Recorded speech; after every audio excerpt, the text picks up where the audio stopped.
Yeah, huh?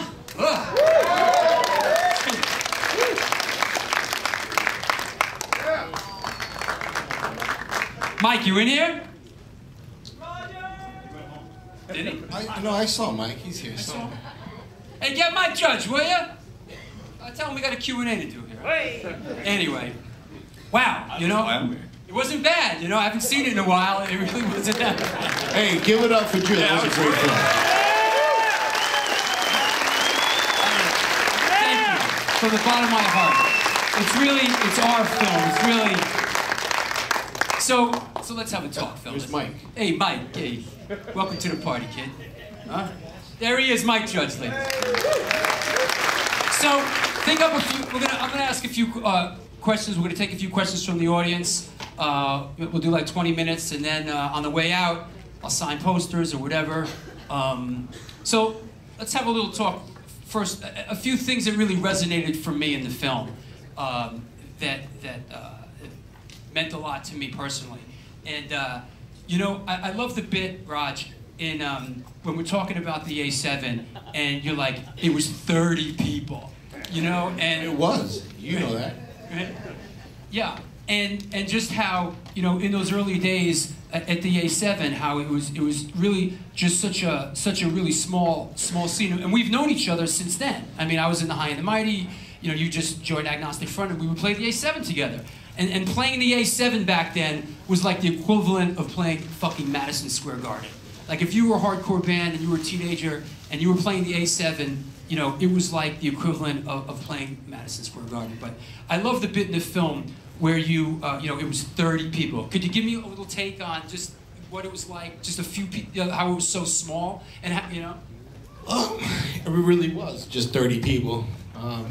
It was a very passionate, genuine scene. It just needed, at that time, the 30 people to keep it going, you know? But I'm glad it's grown to where it's grown, to be honest with you. It's kind of selfish for me to keep those memories, that scene in the closet forever, but I got some stuff I keep in the closet forever, you know? Like Mark Truth and the Liars. What a great fucking band. And one of my favorites, Mark Truth and the Liars. I'm gonna go off a little bit. The A7 band? You don't remember Mark Truth and the Liars? Subway Man? No, I remember Upset the Who remembers Mark Truth and the Liars? See, that's how I remember Upset the Solar System. I remember that. This dude just, any show that showed up, any show happened, he was there. He just played, and I love him. Anyway, let me go back to your question. It was intimate, man. It was great. It really was. It was very personal. I made a lot of lifelong friends, and a lot of them are here today with me. And shit, I'm trying not to cry. I lost a lot of good friends. I really did, man. But those 30 people that I'm talking about, a lot of them are gone, you know? A lot of them are here, so that's the best thing. Yeah. And Drew, you did a great job. Yeah.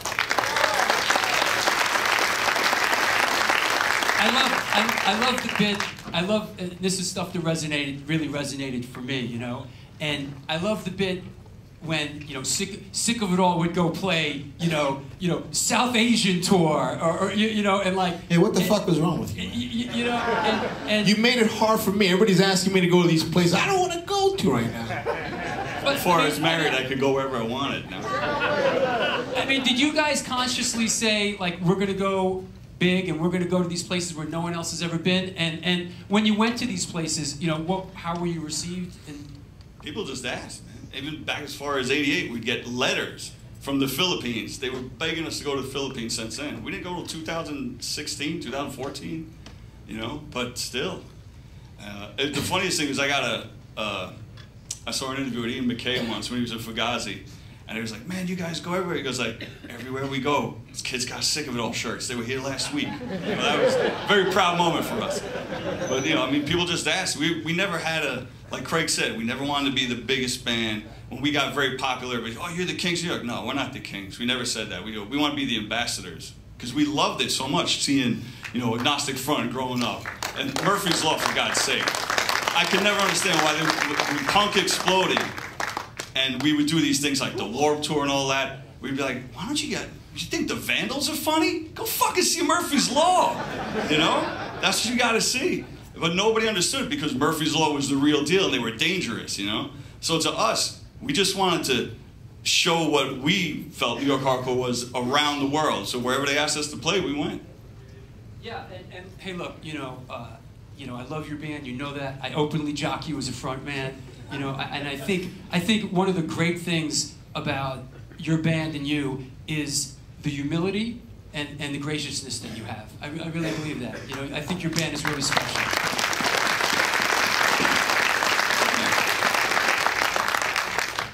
And Mike, I love the bit in the film when, we weren't going to take it anymore. You know, and we're not going to be a doormat anymore. As far as we kind of now.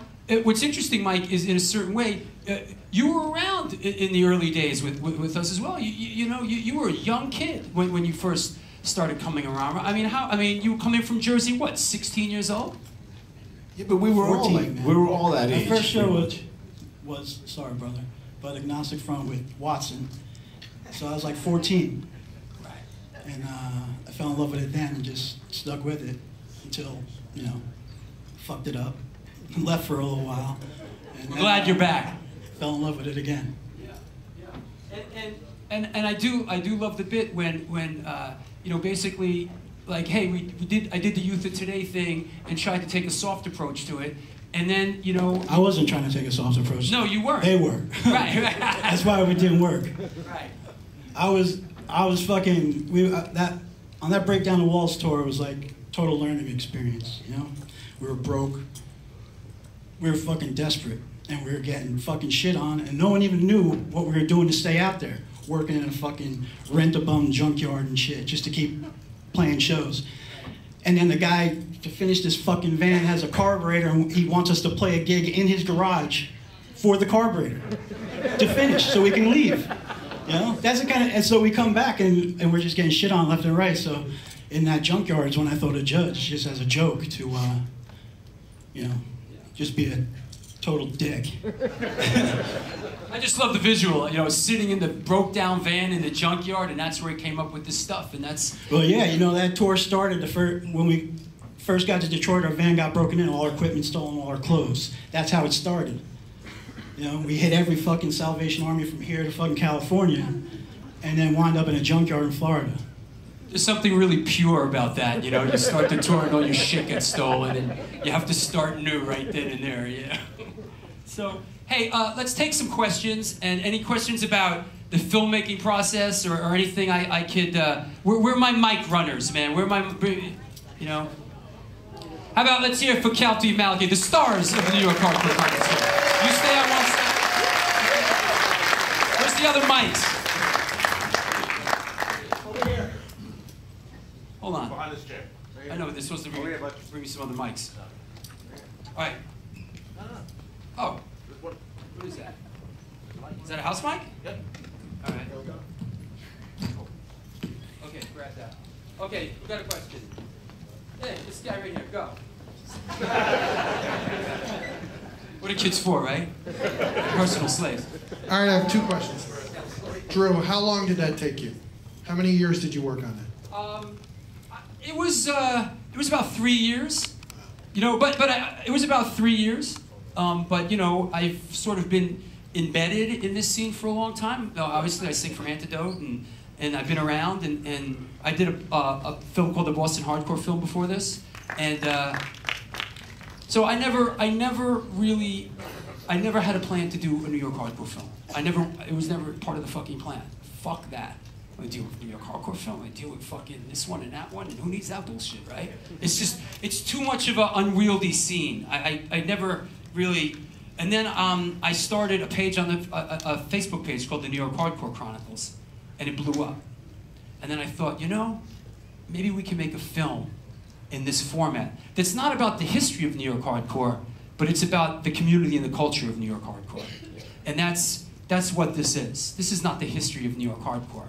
This is the community and the culture of New York hardcore. And I do want to say that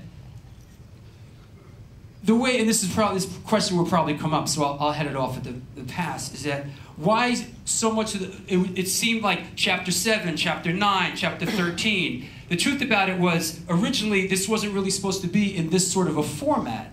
Originally, the film it's in an episodic format that was going to kind of keep going and going and going and going. You know, maybe from something get picked up by something like Vice or Clairvoyant or something like that. So originally, my idea was it was going to be something ongoing, and then at a certain point, I had to wrestle it down into this. And then when I had to wrestle it down into this, there were many other segments, many other sketches that were on the board that had to go, unfortunately. So it's sort of like, if someone's going to say, well, how come this isn't in the film and that's in the film? Well, it kind of was in the film, but when I had to wrestle it down to this, like I had some of the other segments that got tossed. There was a segment on Astoria, Queens, of course, all about Astoria, Queens. What's in the water in Astoria, Queens? Why are all these bands from Astoria, Queens, right? Crowd, you know, Murphy's Law, Token Entry, blah, blah, blah. There was another segment called The Age of Violence, which kind of dealt with kind of like the Castle Heights era and that whole type of, that era there. So yeah, there was a bunch of other segments that had to kind of get ill. But this was 3 years, you know, and I'm doing another film that's coming out. It's called Who the Fuck Is That Guy? The Fabulous Journey of Michael Lago. And keep an eye out for that. It's going to be a limited theatrical release. And then it's going to video on demand, and it's going to be on Netflix for 2 years. So I was very fortunate. Michael Lago, you here? Where are you, Lago? There he is, right here. Okay, Mike, stand up, Mike. I want to embarrass you too. Stand up. All right.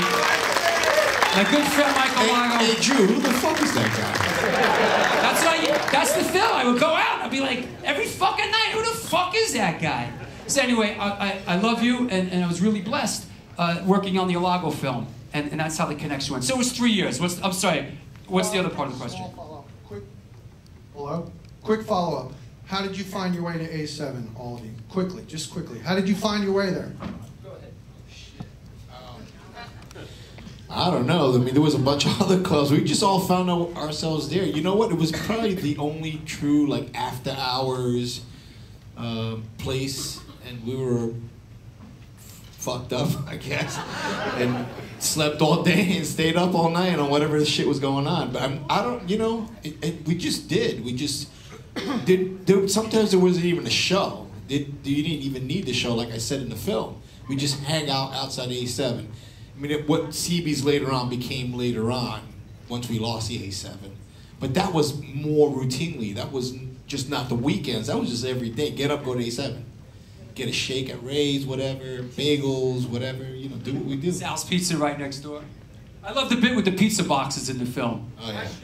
How great was that? Leshko's Odessa's, remember that? Mike, any memories of how we would find the A7? I mean, how do we find that place? I started coming into the city with Keith, Cause for Alarm, and hanging out with those guys. I became friends with a guy named John Nordquist, who passed away. Peace. And he invited me to come down, hang out on Avenue A. Wound up going into Thompson Square Park and getting fucked up, and hanging out in A7 all night. You know, the thing about the A7, it was like, you know, it didn't open till midnight, right? It usually the first band didn't play till fucking midnight, right? And it wouldn't finish until 6, 7 in the morning. But it was like, back then, you really had to want this music. You really had to love it, and you really had to seek it out. So you'd go down to a very dangerous neighborhood like that, and you'd basically, you know, find this, you know, dilapidated storefront where you would like give the secret knock, you know, and then like maybe Ray Bees would open the door, or maybe he'd tell you to go fuck yourself, you know. So you had to, you know, really want it and really seek it out. It was like, you know, it was like buying drugs in the Lower East Side. It was like looking for, you know, hardcore music at the A7, but it was a magical time. Who else we got? I just want to mention, you said how people found, you know, the club. Remember Rat Cage Records? Absolutely. And everybody hung out there, and from there, that's where the little community started, and everybody moved to, you know, Avenue A. Yeah, pretty much, yeah. Yeah, so I think was the catalyst, actually, for me anyway, you know, to start hanging out and meeting people I mean, the Rat Cage, like you said, the Rat Cage Records was big for all of us. We had no internet. That didn't exist. So we'd go to Rat Cage Records during the day and hang out, and that's how I found the Psychos. That's how I joined the Psychos. It was a little thing, Moron Wanted or something like that. But I was the moron that signed up, I mean, just exactly what Yana said. And then from there, we know all the shows that were going on. I mean, just imagine a world with no internet. Imagine that. That's what it was. But like Drew said, we had to go into these neighborhoods worse than where A7 was. I mean, the 2+2 was cool, but like going down into the avenues where Polly got stabbed. What was the name of that club? Sin Club? I don't remember. Sin Club. I mean, it was like you didn't walk back there unless you wanted to buy drugs. And then you had to go in and out. So it was definitely an adventure to find each other. And then when we did, we just automatically clicked, man. It was just something like we were all looking for each other. And here we are at this record store, just listening to different songs, different bands. Then all of a sudden here we all are over here. And then 2+2 Annex, and just different places. You know that, your family. So that's what it was. Next up.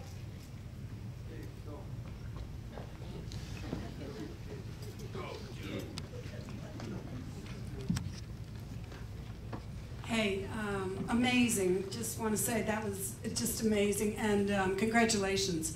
Thank you. So I was wondering, there were so many interviews. Were there any that really were special or that stood out for you as an experience? For me personally? Yeah. Well, it was interesting because I had pretty much had relationships kind of with everybody in the film and knew pretty much everybody in the film in one regard or the other, through the years. But for me personally, the one interview that really meant a lot to me and was really special and really unique, and I feel it's probably one of the best interviews I've ever done, and I've done a lot of interviews, some big interviews. I'd say for me, that interview was the interview with MQ. Yeah. And, yeah. Because if you know MQ in that world and you know what he means in that world, for him to come out and get on camera with me was incredible. Yeah. And I'll tell you the quick interesting MQ story is, so here I am out in San Rafael in Metallica's rehearsal room interviewing them for the Ilago film, right? And I've been chasing MQ around for a year. So finally, I'm out there and this and that, and it's a long day, and I'm doing stuff, I interview Hetfield, and I interview Hammett, and then I get a text from MQ, and he's, meet me in this alleyway at this time. You fucking goddamn right I will. So I show up. Did he say bring your wallet? Yeah. So I show up in downtown San Francisco, right? Like, fucking disgusting alleyway, like people smoking crystal meth, and like it's just like totally like this is bananas, right? And then out from the shadows comes the boogeyman of graffiti, and I just it was great, and that was really something special for me, and being a big fan of his art and his work. And I mean, I don't know about you, but I really enjoyed the graffiti segment in this film. I really did. I really felt that it kind of shines a light onto that subculture, and for a lot of people, it breaks it down so a lot of people can really understand it. So yeah, what else we got?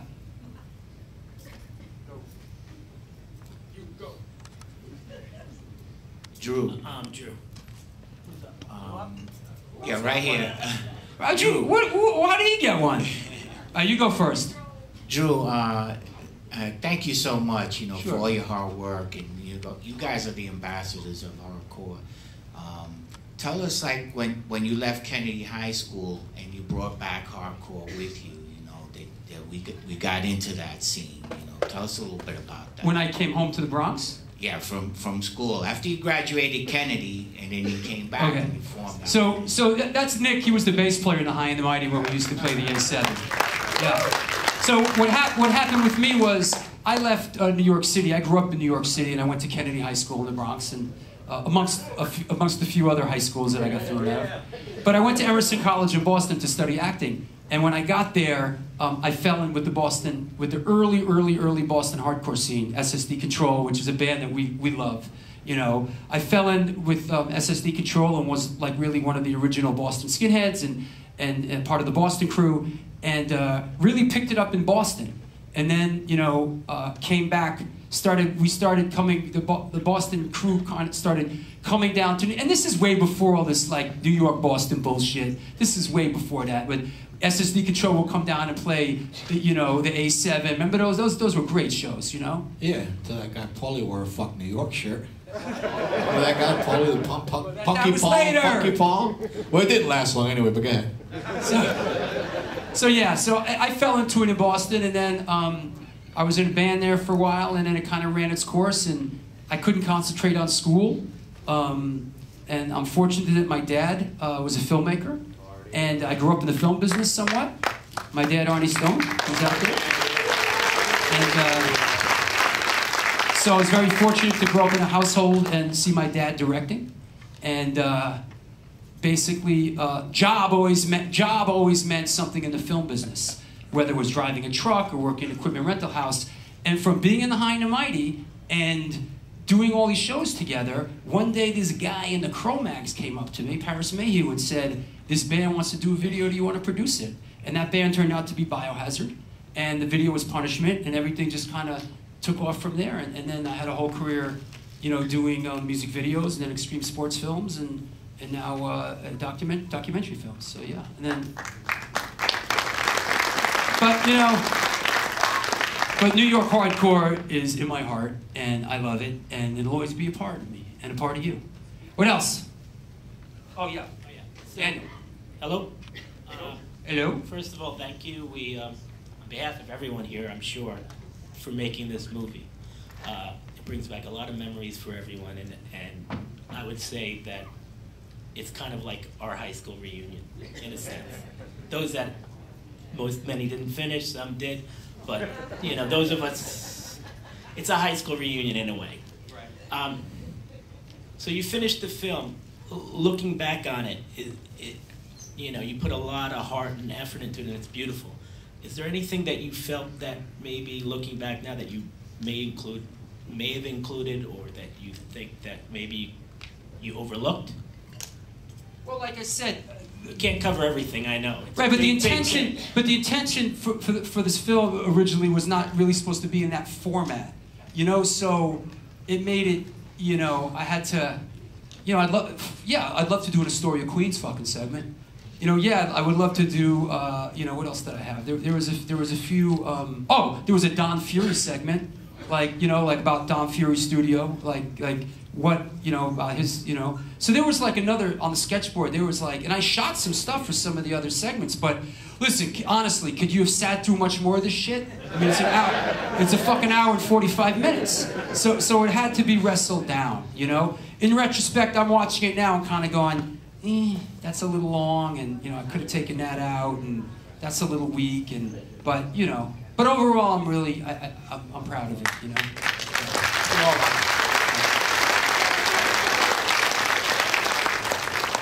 Question. Yeah.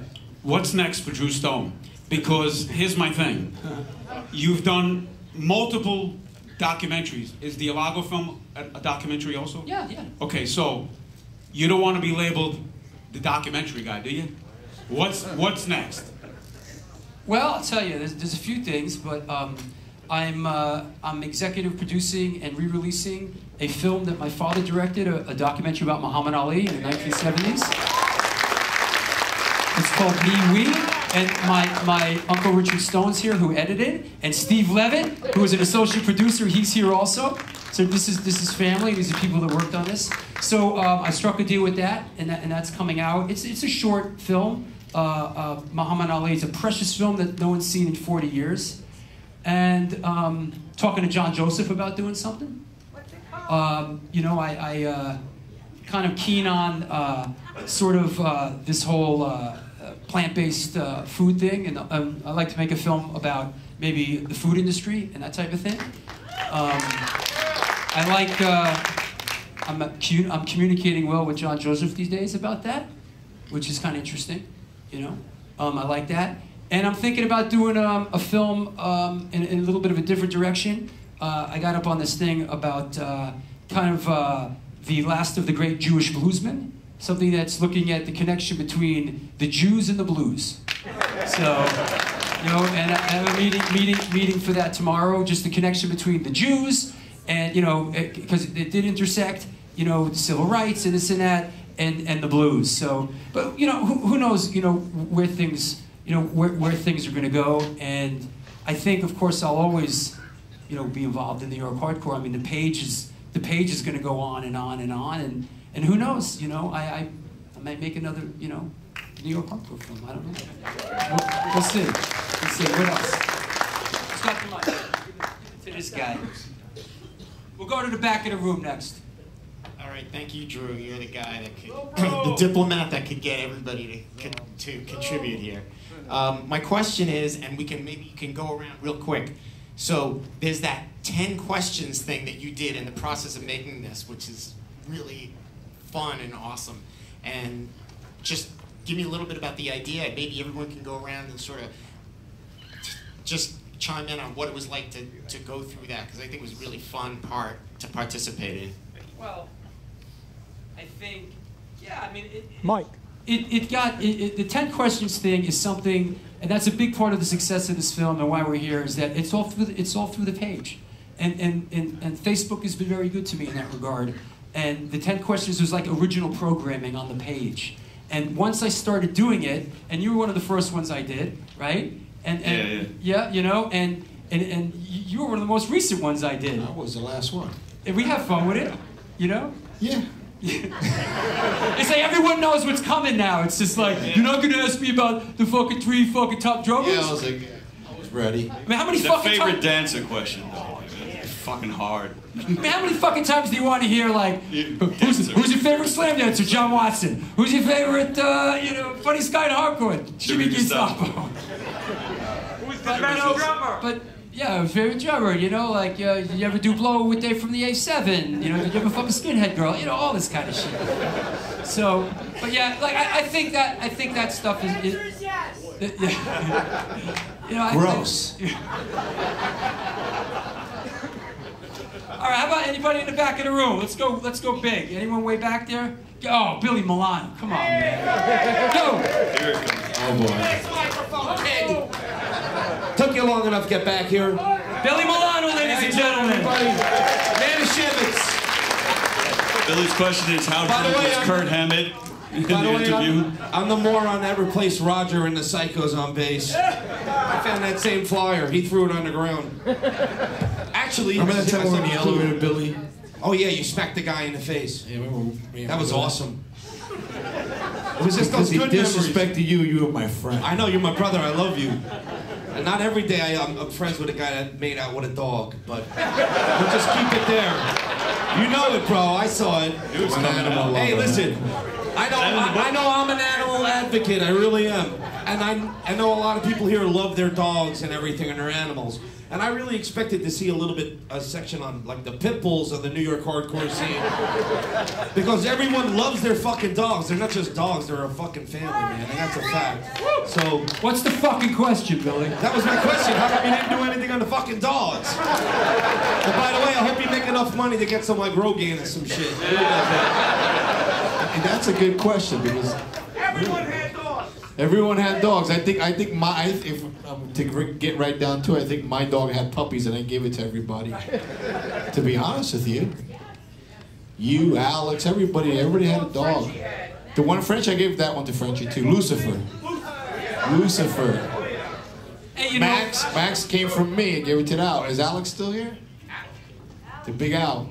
Alex Kynan. He ran. He made a run for it. Yeah. Back to Jersey. Hey, there's an after show down at 2A, everybody, if you're gonna come and hang out. Hey, Billy Milano, I want to say that, you know, you end the film with what you say, you know, and every time, to this day, every time I see it and every time I hear it, it makes the hair in the back of my neck stand up. Well, you should come over.